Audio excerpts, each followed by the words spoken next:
So we talked a couple episodes ago about the fraud that's happening in Minnesota. It's unbelievable. Tim Walz. We did a hot take on that.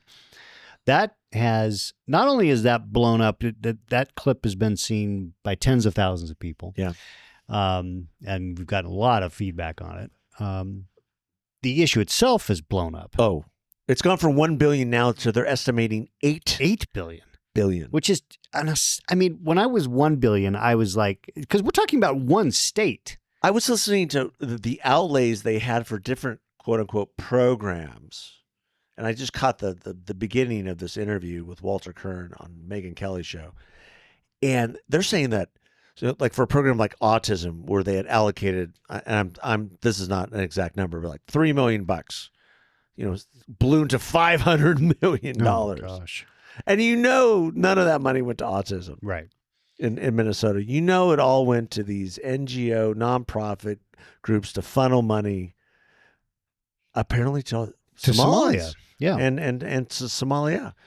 When I was thinking, and guess who's at the center of it all? Well, not just the governor. Resident Somalian congresswoman. Yes. Ilhan Omar.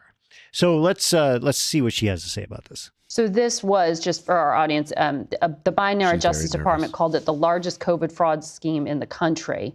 And this was pocketing COVID-era welfare funds, more than $1 billion in taxpayer money that was stolen. It was pretty shocking.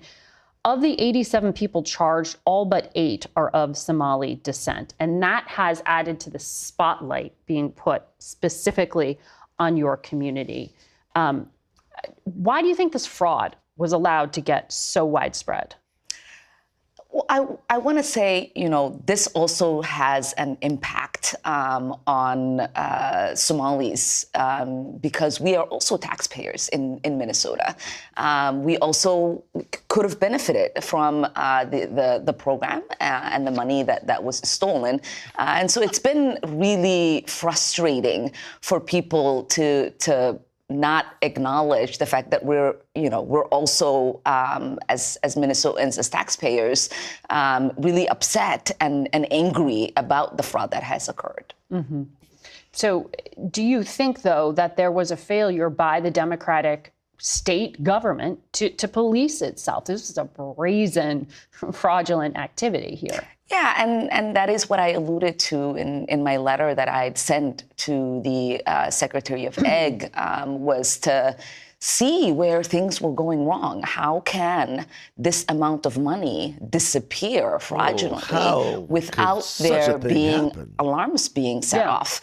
And it is something that, we have to continue to investigate. We have to continue to ask those questions. So let's, how could such a thing? How could this possibly happen? Happen to the Somalis when I am the Somali? I speak for the Somalis. She knows the answer to the question. The answer is that the Democrats have their whole construct is raping taxpayers. Raping, that's a strong word. Fleecing. Fleecing. All right.